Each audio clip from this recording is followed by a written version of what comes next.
This video contains news and analysis related to a recent terror attack in Kashmir. The content may include sensitive visuals and discussions that could be distressing to some viewers.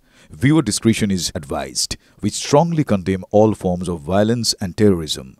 The purpose of the content is solely to inform and create awareness based on verified reports.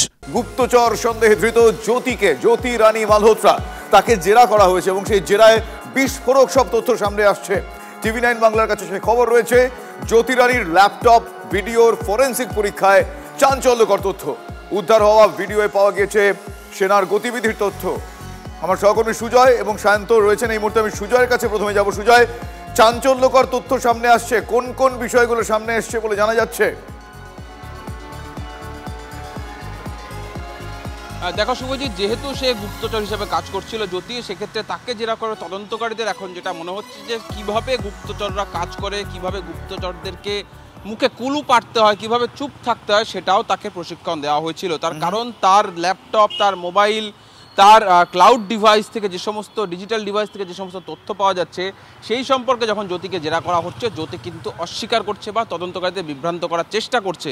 তার যে video ডিভাইসগুলি রয়েছে, অর্থাৎ সে vlogging করতে গিয়ে যেখানে যেখানে shoot করতো তার বেশিরভাগ ভিডিও ডিলিট করা ছিল, কিন্তু ক্লাউড স্টোরেজ থেকে সেগুলিকে উদ্ধার করতে পেরেছেন তদন্তকারীরা এবং ফরেন্সিক বিশেষজ্ঞরা। সেখানে যা ছবি দেখা যাচ্ছে সেটা দেশের নিরাপত্তার পক্ষে উদ্বেগজনক। তার কারণ পাহাড় বা সীমান্তবর্তী এলাকায় সেনার গাড়ি যাচ্ছে, সেনার টহল হচ্ছে, সেনার ভাইটাল ইনস্টলেশন, সেনা ঘাঁটি রয়েছে, সেই সমস্ত জায়গার ভিডিও রয়েছে যেগুলি পাকিস্তানকে সে পাঠিয়েছিল। তার পাশাপাশি সেই জায়গাগুলির সামনে থেকে তাকে ভ্লগ করতে দেখা যাচ্ছে, অর্থাৎ সে ভ্লগিংয়ে সে নিজের সামনে থাকছে, ক্যামেরার পেছনে কিন্তু থাকছে এই সমস্ত সেনা ঘাঁটি বা সেনাদের গতিবিধি সংক্রান্ত তথ্য বা ফুটেজ যেটা পাকিস্তানের কাছে চলে গিয়েছে। এছাড়াও তার মোবাইল ইতিমধ্যেই তারা ট্র্যাক করছেন, সেখানে দেখা যাচ্ছে যে হোয়াটসঅ্যাপ বা এই ধরনের অ্যাপের মাধ্যমে কলিংয়ে বেশ কিছু পাকিস্তানের যে নম্বর থেকে ফোন এসছে, যদিও সেগুলি ভুয়ো।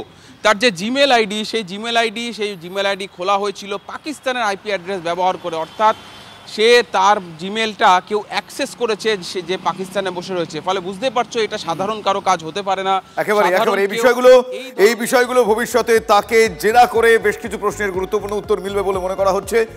সুজয়, তুমি আমার সঙ্গে থাকো। ক্লাস 10 ও ক্লাস 12 এর পরীক্ষা শেষ, রেজাল্ট আউট। এরপর কি পড়বেন, কোথায় পড়বেন, সুলুক সন্ধান এখন হাতের মুঠোয়। TV9 বাংলা এডুকেশন এক্সপো 2025, কলকাতার সবচেয়ে বড় এডুকেশন এক্সপো। ডিগ্রি না ডিপ্লোমা, কোন কোর্স করবেন, কিভাবে প্ল্যান করবেন নিজের ক্যারিয়ার, সব প্রশ্নের উত্তর একটাই। TV9 Bangla education expo.